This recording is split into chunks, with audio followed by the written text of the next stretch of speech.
kayang Inflatable sink. Kung makasiksik ka naman, meron parang tao sa likod. towel. Inflate Yan towel. din.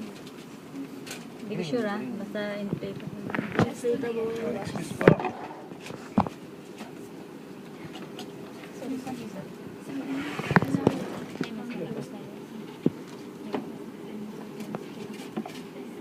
Yung kanina naglalakad yan.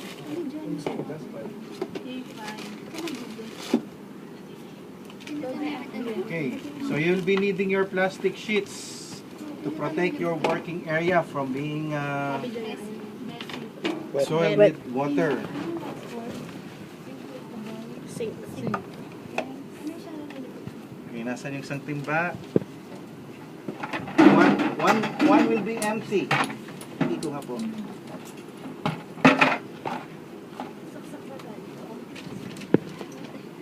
O yung isa may tubig. Saan po yung may tubig dyan, sir? Yung nasa tabi mo. Kahit saan. So, hindi ka na lang. Kahit ano.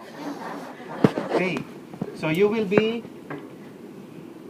putting an amount of water on one basin.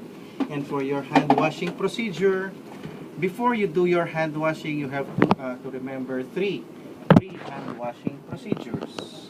Number 1. Alam mo yun. Hindi, Number wet, 2. wet the hands. Graduate na daw. Oh. Babasahin yung kamay. Ay, hindi sir, yung ano, yung towel. Oh, ano pa? At ano yung tatlo? Ano yung tatlo? Oh, oh, aircon daw. Oh, ano yung gagawin mo sa aircon? Turn on. Oh, Room bakit, temperature. no? Turn off any cooling systems. Like for example, air conditioning, electric fans, close the windows, no? Number 2.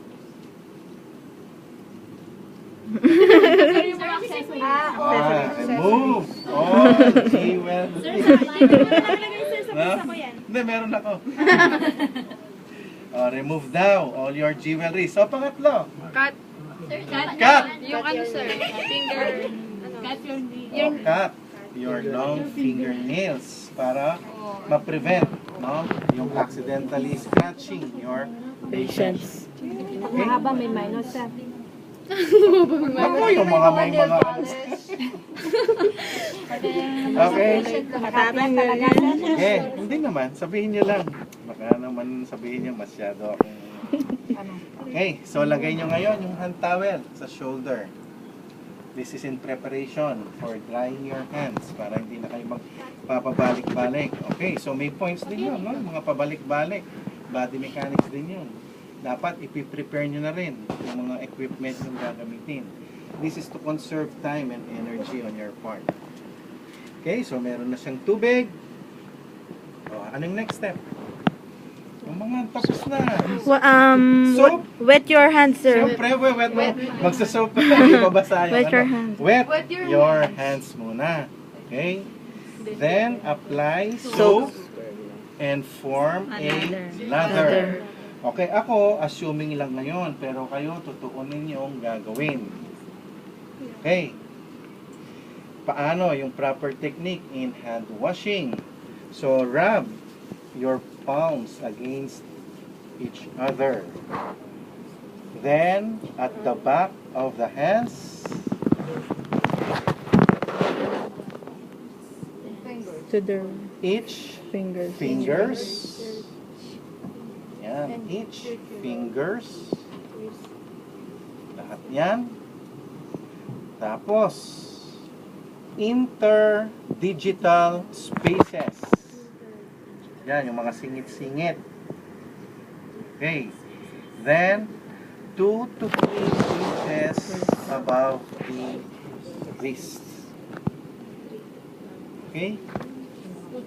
Each might take around 30 seconds each hand. Or 2 or 1. Happy birthday, di ba? Sa DOH. Oh, isang happy birthday. O gusto nyo, kumakanta kayo habang... Hindi gawin namin ganyan sir. Happy birthday. Ano pa? Kung gusto mo, kanta ka. Okay, so... Tapos na ba? Ano pang gagawin? Rinse, sir. Babrush mo. Diyan, marami. Brush. Brusher ng nails. Okay, saan yung sabon na ginamit ko? Ito. Paano binabrush? Palabas. Okay. So, palabas. No? Palabas yung pagbabrush ng nails. Okay. O, ano pa yung susunod? Okay. Rinse. Babanlawan. Maraming nagko-question dito. Tama naman, bakit daw tayo dito nag-ano? Kasi wala tayong sink. No? Kung may sink yan, for example, meron kang lababo, doon ka maghuhugas, so bubuksan mo yung gripo, huwag mong papatayin, habang naghuhugas ka, tumutulo pa rin yung water. So, assuming nabanlawan na natin ngayon doon sa gripo, you will be getting your hand towel wipe, no? Nagbanlaw na tayo din dito, no? So sabay na 'yon, gripo at saka to. Wipe, pat dry. Pat lang, wag ganon, no? Wag niyo pupuskos. Pat dry lang. From the tip of your fingers up to your elbow. And use the other side in drying the other hand. So, yung other side ng towel ngayon, yung pang-dry mo ng isang kamay pa. And you will be using this towel in turning off the faucet para malinis pa rin yung kamay mo. So, ito yung pagsasara mo nung faucet. Okay. Okay. Ana. Tapos na tayo sa hand washing. Place this now on your hamper. Okay. Anong meron dito? Tubig, sir. Maraming tubig. Lagay mo dun sa empty. Okay. Next procedure is what? Unoccupied Unoccupied bed. Test Test 3 na